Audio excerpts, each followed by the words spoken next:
Ada dua masalah yang menyebabkan MPA ini harus lahir.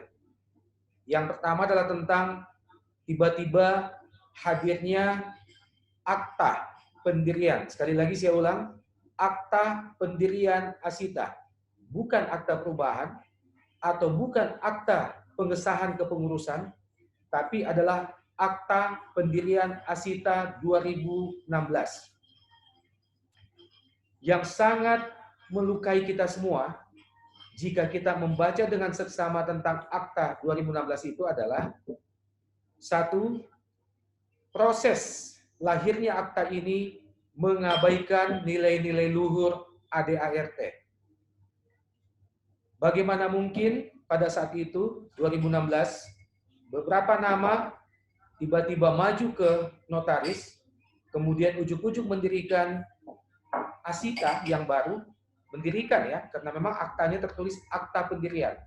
Mendirikan Asita yang baru tanpa melalui proses munasus atau tanpa mandat dari anggota. Itu yang pertama. Yang kedua, yang agak menyakitkan di fakta lahirnya akta 2016 adalah bahwa nama-nama founding father, para pendiri Asita pada tahun 71 itu terhapuskan. Ya, terhapuskan. Nama-nama pendiri seingat saya misalnya Pak Sri Mulyono, bahkan Pak Sultan Hamengkubuwono, Pak Sri Budoyo, itu tidak ada lagi tertulis di akta 2016 dan berganti menjadi hanya nama-nama 4 orang, ya, yakni satu Pak Asnawi Bahar, kemudian yang kedua Ibu Rusmiati, ketiga Misto Leo Faisal, dan yang keempat Yuliantri Darwis. Untuk dua nama terakhir tadi, kedua sahabat kita Yuliantri Darwis dan juga Misto Leo Faisal sudah memberikan pernyataan bahwa mereka sama sekali tidak tahu menahu tentang adanya nama mereka dalam pembentukan akta pendirian itu. Yang ketiga, masih tentang akta, jika teman-teman anggota se-Indonesia membaca dengan seksama, maka teman-teman akan melihat bahwa maksud dan tujuan dari keberadaan Asita sudah sangat berubah total. Bahkan jika kita melihat lebih detail lagi, nyaris keberadaan akta 2016 itu sama sekali tidak ada hubungannya atau kaitannya dengan dunia atau industri pariwisata. Problem yang kedua yang menyebabkan lahirnya MPA adalah tentang penggunaan keuangan DPP periode 2015-2019 di bawah kepemimpinan Bapak Asnawi Bahar yang tidak dipertanggungjawabkan sebagaimana mestinya.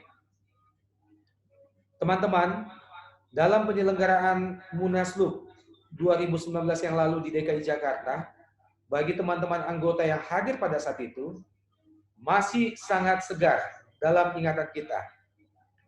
Mungkin banyak yang bertanya, ya selama ini banyak yang mencoba untuk menghubungi saya langsung dan bertanya, bukankah masalah uang periode 2015-2019 itu sejatinya adalah merupakan tanggung jawab dari kepengurusan sebelumnya, yakni kepengurusan di bawah kepemimpinan Pak Asnawi, bukan menjadi tanggung jawab kepengurusan di bawah kepemimpinan Ibu Rusmiati sekarang ini? Maka jawaban kita adalah jelas bahwa ada dua yang melatar belakangi.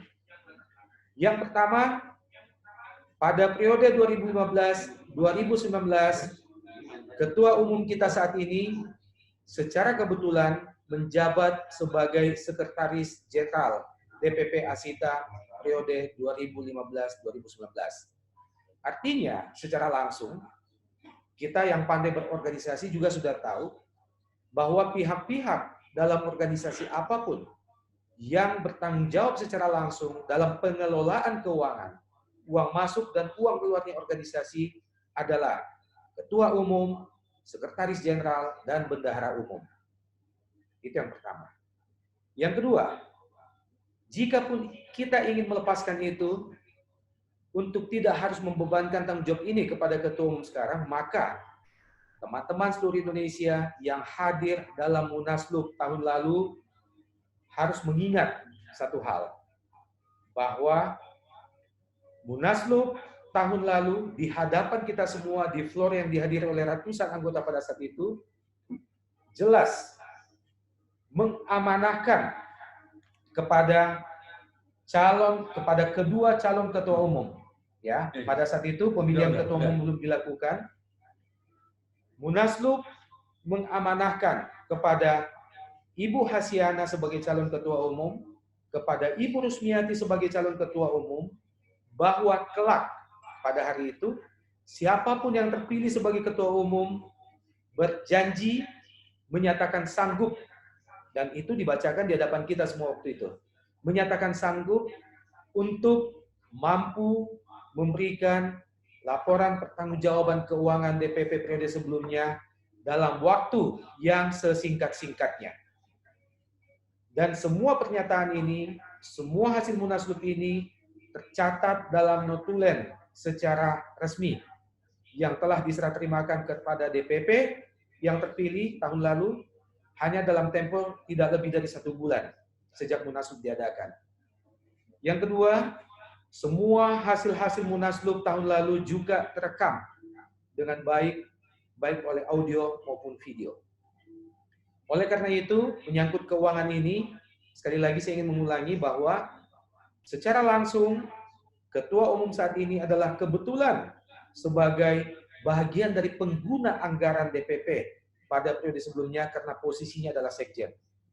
Yang kedua, di luar dari itu, bahwa jelas amanah mempertanggungjawabkan keuangan periode sebelumnya menjadi beban bagi Ketua Umum yang terpilih tahun lalu di Munaslup DKI Jakarta, dan berjanji akan menyerahkan laporan ini dalam tempo yang sesingkat-singkatnya. Teman-teman, sedikit tambahan dari saya sebelum saya coba menyerahkan untuk adanya sepatah dua patah kata dari Pak Ben Sukma, bahwa tentang akta dan tentang laporan pertanggungjawaban keuangan ini. Ini adalah merupakan fokus dari DPD DKI Jakarta setelah Munaslup tahun lalu untuk mengejar LPJ itu. Kemudian seingat saya ada sebanyak sekitar 3 kali DPP berusaha untuk menyerahkan laporan pertanggungjawaban itu. Namun 3 kali pula ditolak oleh DKI. Kenapa DKI sangat ngotot meminta itu? Satu, untuk menjalankan amanah Munaslup. Yang kedua, teman-teman seluruh Indonesia harus tahu bahwa nominal jumlah uang yang diserahkan oleh DPD DKI kepada DPP setiap periode itu jumlahnya tidak sedikit.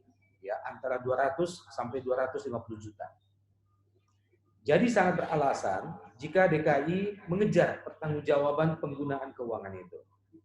Nah, yang kedua, akhirnya menjadi satu kesatuan dengan akta.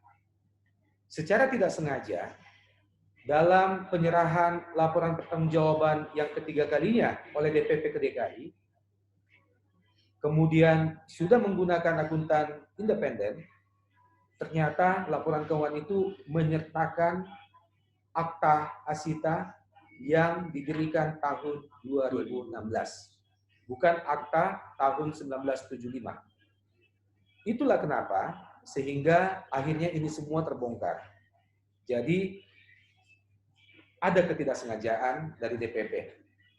Pertanyaan bagi kita adalah, jika niatnya memang benar dalam mendirikan akta itu adalah berupa sebuah kekeliruan, maka ada waktu lebih dari 3 tahun untuk itu dibenahi sejak tahun 2016, tapi tidak dilakukan juga.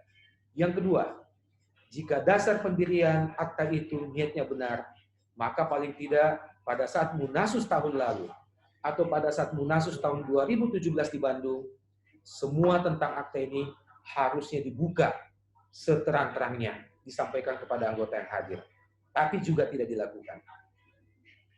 Oleh karena itu, melanjutkan itu, ada waktu 1 tahun yang teman-teman anggota DKI berikan, teman-teman seluruh Indonesia berikan kepada DPP untuk dibenahi, tapi laporan keuangan Akta 2016 itu tetap tidak dibenahi sampai hari ini. Yang ada adalah perlawanan atau penegasan dari DPP oleh Ketua Umum yang tetap merasa bahwa posisinya dan dirinya adalah benar. Yang lebih jauh lagi, yang kita sangat sayangkan, sikap kritis dari DPD DKI malah ditanggapi semakin salah. Ya. Teman-teman seluruh Indonesia mengetahui bahwa DPP mengeluarkan surat pemecatan kepada DPD DKI Jakarta. DPP telah mengeluarkan surat pemecatan kepada beberapa anggota DKI yang dianggap sebagai pelopor dari munculnya MPA ini. DPP bahkan mengeluarkan surat pemecatan keanggotaan kepada perusahaan Ketua DPD DKI Jakarta, yakni Marintur. Padahal semua tahu bahwa majunya Ketua Umum saat ini dalam perebutan posisi Ketua Umum tahun lalu semata-mata karena didukung oleh rekomendasi DPD DKI Jakarta. Tanpa rekomendasi itu, maka tentu tidak ada alasan bagi Ketua Umum saat ini untuk maju tahun lalu. Di luar dari itu, teman-teman seluruh Indonesia, perlu saya tambahkan bahwa ada proses pertemuan yang terus berupaya MPA lakukan dengan pihak DPP. Ya. Sekitar 3 kali kami mencoba melayangkan ajakan kepada Ketua Umum, dalam hal ini DPP, untuk bertemu dengan kami dari MPA. Yang pertama ditolak, yang kedua Ketua Umum hadir, tapi hanya tidak lebih dari 5 menit, kemudian harus pergi lagi. Yang ketiga, minggu lalu Ketua Umum secara pribadi melalui saya meminta untuk dijembatani adanya pertemuan terakhir antara beliau dengan MPA. Dan oleh MPA sudah kita siapkan waktu kemarin, pukul 13. Kita menunggu, tapi malam sebelumnya kita malah mendapatkan surat jawaban dari Ketua Umum yang bunyinya justru semakin tidak bagus. Menantang. Ya. Bunyinya sangat menantang. Bahkan di situ agak lucu karena beliaulah yang mengejar saya untuk mengatur pertemuan dengan MPA, tapi beliau yang tiba-tiba memberikan syarat. Syarat-syaratnya adalah antara lain, 1, MPA ini harus dibubarkan. Syarat kedua, bahwa laporan ke polisi harus kita cabut. Dan ada 5 syarat lainnya. Ya. Yang jika syarat itu kita tidak penuhi, maka dia tidak akan bertemu. Padahal yang mengejar untuk ketemu, beliau. Terakhir dari saya, teman-teman seluruh Indonesia, yang saat ini jumlahnya sudah hampir 100 bergabung dengan kita, bahwa proses tentang keberadaan Akta 2016 ini sudah MPA masukkan ke ranah hukum. Karena proses pertemuan dengan Ibu Ketum dan juga DPP tidak pernah terjadi, proses untuk mencari jalan keluar secara kekeluargaan juga tidak pernah ada, bahkan pertemuan kemarin juga diabaikan, bahkan keluar ancaman MPA harus dibubarkan dan segalanya, maka proses pelaporan kepada pihak berwajib atas lahirnya Akta 2016 tetap berlanjut.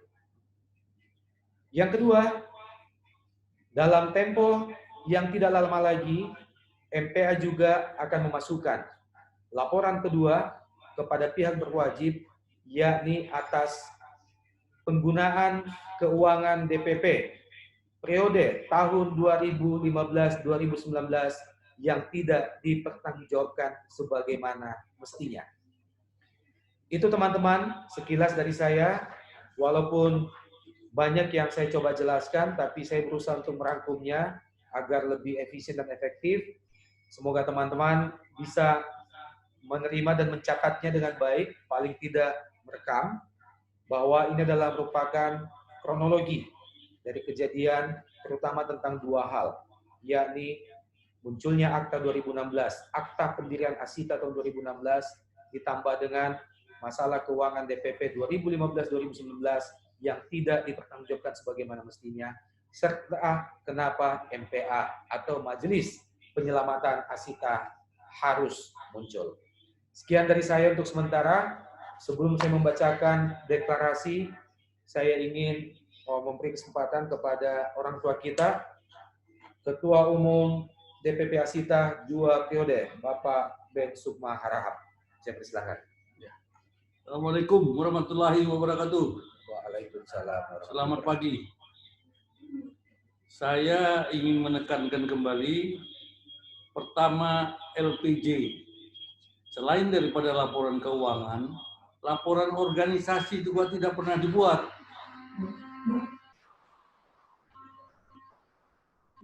Ya, selama artinya begini, laporan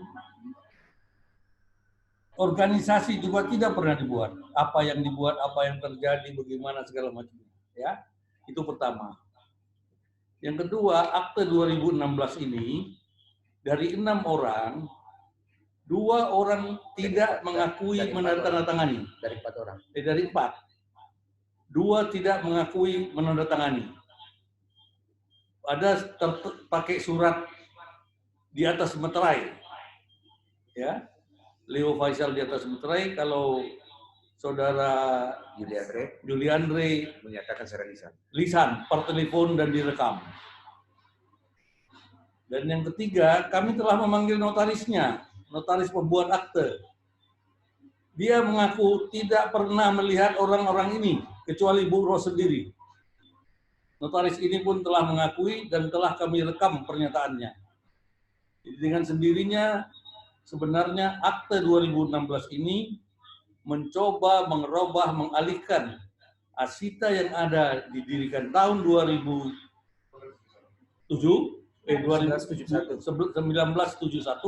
atau 1975, aktanya 1975. Nah, menjadi akte 2016 yang baru. Dengan nama-nama pendiri yang baru. Dengan nama-nama pendiri yang baru, hanya 4 orang. Dan tidak pernah mendapat mandat dan tidak pernah membuat munaslup. Nah, akte ini dipergunakan untuk dapat proyek. Ya, itu sajalah saya kasih tahu. Dapat proyek di mana-mana. Ya. Nah, bagi kita soal notaris ini telah mengaku berarti terjadi 2 kesalahan. Pertama, kesalahan akte yang dibuat tidak benar. Kedua, orang mengaku tidak ditandatangani. Ketiga, mempergunakan akte itu untuk hal-hal yang menyesatkan, begitulah. Nah, di sini saya kira perlu kita pertimbangkan hal itu. Yang ketiga, sebenarnya pada waktu saya timbang terima kepada saudara AB, uang kas Asita itu 300 juta di bank maupun cash. Tidak pernah ada pertanggungjawaban dan hanyut di sungai. Entah di sungai mana itu. Nah, itulah kira-kira yang harus kita pikirkan. Jadi anggota Asita yang seperti ini tidak dapat kita pertahankan lagi. Kita harus bukan buat yang baru, kita rebut. Kita singkirkan orang-orang yang nggak perlu itu. Yang orang-orang oknum-oknum yang mencari keuntungan pribadi, ketenaran, dan segala macam di dalam Asita. Sekarang masanya, sekarang waktunya. Tidak ada besok, hari ini. Sekian, terima kasih. Oke, terima kasih Pak Ben atas penyampaiannya yang sangat singkat dan tegas. Bisa kita bacakan, Pak Rahmat? Ya. Mungkin bisa ini di sini. Ya.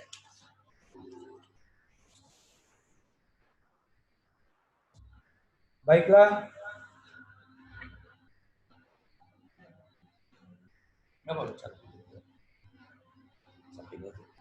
Satu. Jadi ya, samping aja.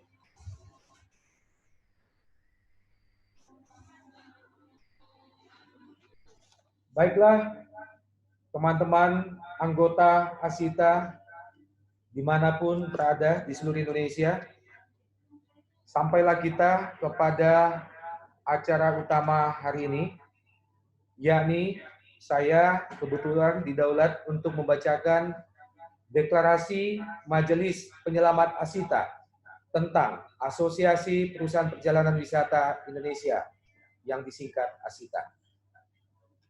Sebelumnya kebetulan di depan saya juga sudah hadir beberapa wartawan nasional. Mohon perhatiannya teman-teman media. Saya akan masuk untuk membacakan deklarasi ya. Nanti juga akan kita bagikan deklarasi ini. Teman-teman anggota Asita seluruh Indonesia, izinkan saya untuk membacakan deklarasi atas nama Majelis Penyelamat Asita. Bismillahirrahmanirrahim. Deklarasi Majelis Penyelamat Asita tentang Asosiasi Perusahaan Perjalanan Wisata Indonesia atau Asita. Kami, anggota Asosiasi Perusahaan Perjalanan Wisata Indonesia, Asita, yang disebut namanya di bawah ini. 1. Adi Sudarmawan, Malang. 2. Ahmad Al-Jufri, Surabaya. 3. Arta Hanif. 4. Asrul Aziz Tabah. 5. Ben Sukma. 6. Chandra Salim. 7. Jedi. 8. Hasyana Ashadi. 9. Herna Danu Diningrat. 10. Ibnu Mas'ud. 11. Joko Purwanto. 12. Muhammad Rahmat. 13. Nani Sutaningtyas. 14. Opan Lamara. 15. Sahlan. Yang terhimpun di dalam Majelis Penyelamat Asita, selanjutnya disebut MPA, berkumpul di Jakarta pada hari ini, tanggal 2 Juli 2020 untuk mendeklarasikan mendukung program pemerintah untuk meningkatkan daya saing Indonesia sebagai tujuan wisata utama di kawasan Asia Tenggara. Menginginkan Asita sebagai organisasi yang profesional, yang memiliki manajemen yang kuat dan akuntabel, berada di garis terdepan bergandengan tangan dengan pemerintah dalam upaya meningkatkan kunjungan wisatawan mancanegara dan wisatawan dalam negeri ke destinasi wisata yang ada di Indonesia. Menyadari organisasi Asita saat ini tidak lagi dikelola dengan profesional, tidak lagi memiliki manajemen yang kuat, dan tidak lagi akuntabel yang ditandai dengan lahirnya pendirian Asita Tandingan sebagaimana tercatat di Akta nomor 30 tanggal 28 Desember 2016 yang dibuat di hadapan Notaris Hanif SH MKN, notaris di Kota Bekasi, yang di dalam dokumen akta itu tertulis para pendirinya adalah Asnawi Bahar, Dr. Nunung Rusmiati MSI, Julian Ridarwis PhD, Misto Leo Faisal, di mana mereka adalah pengurus Dewan Pimpinan Pusat Asita periode 2015-2019. Menimbang organisasi Asita periode 2019-2024 yang dipimpin oleh Dr. Nunung Rusmiati MSI mengakui ke-1 bahwa Dr. Nunung Rusmiati selaku Sekretaris Jenderal DPP Asita periode 2015-2019 yang menyanggupi menyampaikan laporan pertanggungjawaban dan laporan keuangan sesuai amanat Munaslup tahun 2019 di Jakarta, dan sekarang Dr. Nunung Rusmiati MSI adalah Ketua Umum DPP Asita periode 2019-2024 telah gagal memberikan laporan pertanggungjawaban dan laporan keuangan sebagaimana mestinya. Laporan audit keuangan oleh Kantor Akuntan Publik Barata Arifin, Mumajad dan Sayuti atau BAMS atas permintaan DPP Asita bahwa yang diaudit adalah organisasi Asita yang didirikan tahun 2016 sesuai Akta Pendirian nomor 30 tanggal 28 Desember tahun 2016 bukan Asita yang didirikan tahun 1971 yang selama ini kami atau kita ikuti bersama. Sehingga hal ini tidak dapat kami terima sebagai anggota Asita. Kedua, Akta nomor 30 tanggal 28 Desember 2016 yang mana Dr. Nunung Rusmiati MSI merupakan salah satu pendirinya yang dibuat di hadapan Notaris Hanif SHMKN, notaris di Kota Bekasi, yang kemudian telah didaftarkan di Kementerian Hukum dan Hak Asasi Manusia Republik Indonesia dengan surat keputusan nomor AHU 008160 AH 0107 tahun 2016 sebagai dokumen sah pendirian Asita dan dijadikannya sebagai dasar dalam membuat keputusan organisasi. Menyatakan bahwa organisasi Asita yang sah dan yang kami akui adalah Asita yang didirikan tanggal 7 Januari 1971 yang kemudian dicatatkan di notaris Raden Suratman di dalam akta nomor 170 tanggal 15 Maret 1975. Sedangkan pembuatan akta nomor 30 tanggal 28 Desember 2016 oleh oknum pengurus Asita pada saat itu tidak pernah mendapatkan persetujuan anggota Asita, dan oleh karena itu pembuatan akta tersebut adalah tidak sah, melawan hukum, dan mempermalukan Asita sebagai organisasi tempat berhimpunnya perusahaan biro perjalanan wisata dan agen perjalanan wisata se-Indonesia. Menuntut para oknum pembuat akta nomor 30 tanggal 28 Desember 2016 untuk meminta maaf kepada seluruh anggota Asita se-Indonesia melalui media cetak nasional dan mempertanggungjawabkan perbuatannya sesuai ketentuan hukum yang berlaku.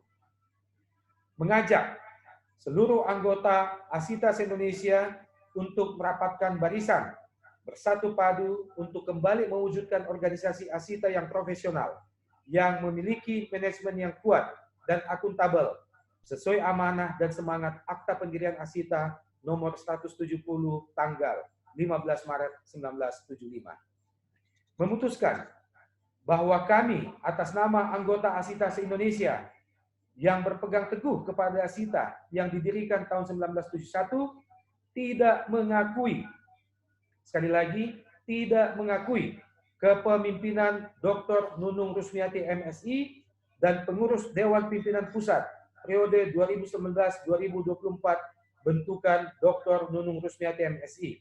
Oleh karena itu, kepengurusan Asita di Dewan Pimpinan Pusat untuk sementara waktu dipimpin oleh caretaker atau pejabat sementara berbentuk presidium, yaitu 1. Ben Sukma Harahap sebagai Ketua Presidium Merangkap Anggota. 2. Muhammad Rahmat sebagai Sekretaris Merangkap Anggota. 3. Betty sebagai anggota. 4. Chandra Salim sebagai anggota. 5. Sahlan sebagai anggota. Kepada caretaker atau presidium, kami amanahkan untuk ke-1, membentuk kepengurusan sementara untuk melakukan konsolidasi anggota secara nasional dan menginventaris anggota yang setia kepada Asita yang didirikan tahun 1971. Kedua, mendata, mencatat, serta mengambil alih seluruh aset milik Asita 1971. Ketiga, membangun komunikasi dan konsolidasi dengan mitra kerja Asita di Indonesia dan di dunia, khususnya dengan pemerintahan dan organisasi pariwisata lainnya. Keempat, menyelenggarakan Musyawarah Nasional Khusus atau Munasus dan Musyawarah Nasional Luar Biasa atau Munaslup Asita dalam waktu sesingkat-singkatnya, paling lama 30 September 2020.